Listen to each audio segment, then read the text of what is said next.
Can you kind of describe what the last 2 months has been like as compared to the rest of your great career in the WWE? Well, first I'll say, like, as far as like having more emotional investment than the women, the great thing about WWE is the fact that you can emotionally attach to whoever it is that you want, and I think it's an amazing accomplishment for the women to be in the main event right now. You know what I mean? It's unheard of. I think I'm very fortunate to have been on the roster while the women have like had this historic rise, having their own pay-per-views and having their own first ever Money in the Bank, all women's Money in the Bank, and first ever women's Royal Rumble, and now like for them to main event WrestleMania, like all those girls in that match have really earned everything that they're being given right now.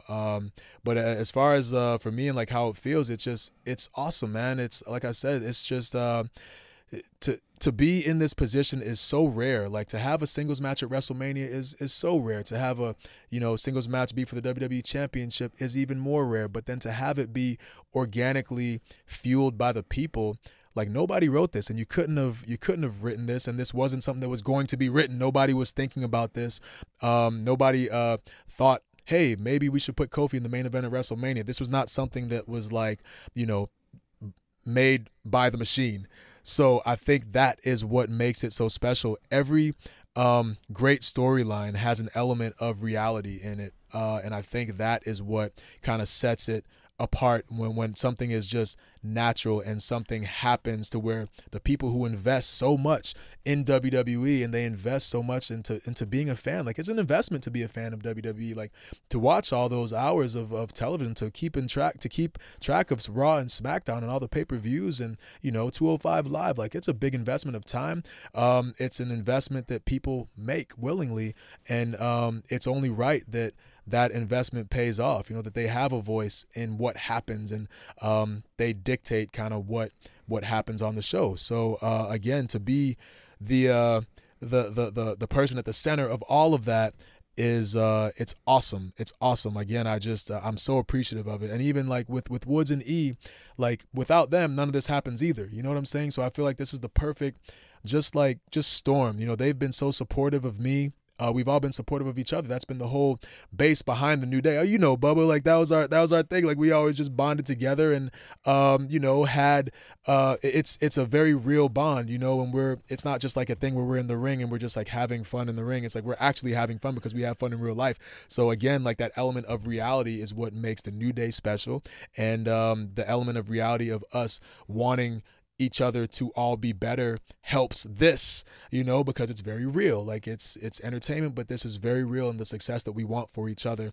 And then again, going back to reality again with the people really coming for this 11-year journey. Like it's been a legitimate 11 years. Like that's not like that wasn't planned. You know what I mean? Yeah. Like if it was up to me, I would have been champion in a day. But at the same time, like if it happened that way and I was multiple time champion, we wouldn't have this very, very unique and special moment that we're having right now. So everything happens for a reason, and it's all kind of coming to a head this Sunday.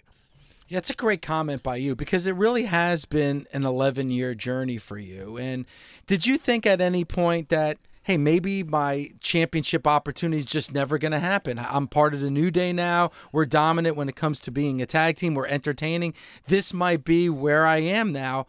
And like you said, if it wasn't for the Ali injury, you wouldn't be in this position. Right. Did you think that opportunity was just never going to happen to go after a heavyweight championship? Well, I never say never because you just don't know what's going to happen with WWE. I think that what we all talk about is what we can control, and what we can control is our performances in the ring, and how we can connect with people every time we're given a match, whether we have 2 minutes or we have 2 hours. You go out there and you try to captivate and maximize to the best of your ability the time that you have in front of the WWE universe. So that way, you know what I mean? Like they know that you've that you've invested. They know that every time that they see you, they're going to be entertained. That's all that we can control.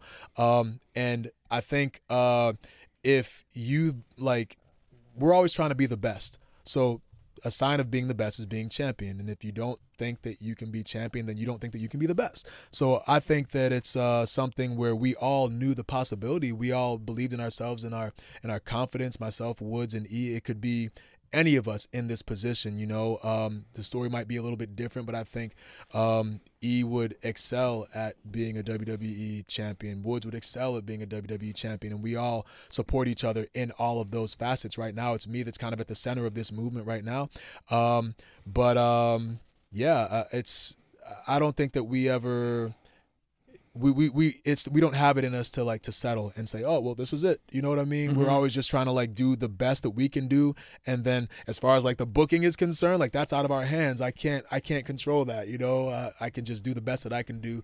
And then whatever it is that people want to do as far as storylines are concerned, that's up to them, So, you just never say never.